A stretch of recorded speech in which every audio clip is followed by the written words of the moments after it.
आगे महीना अघन पूस के चलना माया कर बोझी भर के। आगे महीना अघन पूस के चलना माया कर बोझी भर के। दोनों बैहा मिला के आना रानी मोर गदरी माओ ठंडा भगाबो दोनों बाँट के। आना भुया मोर गदरी माओ ठंडा भगाबो पूरा रात के।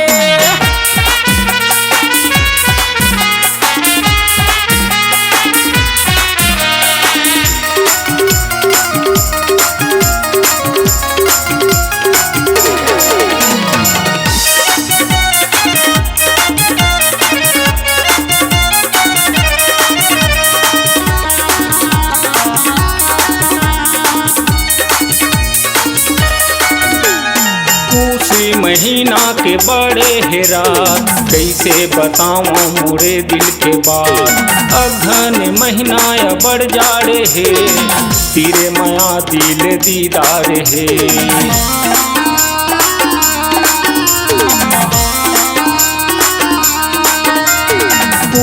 महीना के बड़े हेरा कैसे बताऊं मोरे दिल के बात। अघन महीना या बड़ जाड़े है तेरे माया दिल दीदार है। आगे महीना अघन पूस के चलना माया कर बोझी भर के। आगे महीना अघन पूस के चलना माया कर बोझी भर के। दोनों बैहा मिला के आना रानी मोर गदरी माओ ठंडा भगाबो दोनों बाँट के। आना भुया मोर गदरी माओ ठंडा भगाबो पूरा रात के।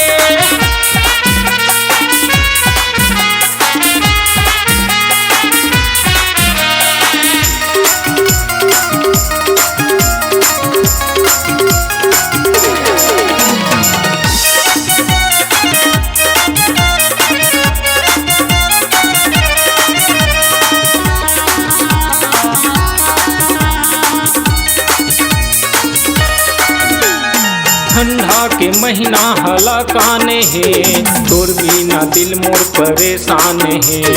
आजा रानी धन मोला तरसा छूट जाही नहीं तो मोरे जान है।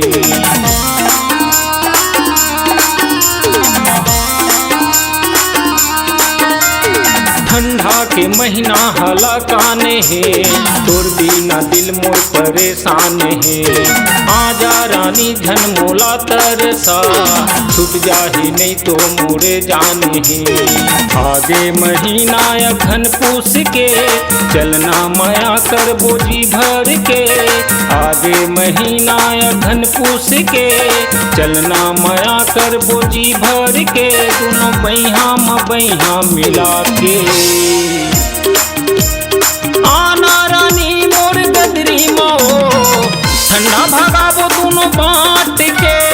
आना भुया मोर गदरी माओ ठंडा भगाबो पूरा रात के। आना रानी मोर गदरी माओ ठंडा भगाबो दोनों बाँट के। आना भुया मोर गदरी माओ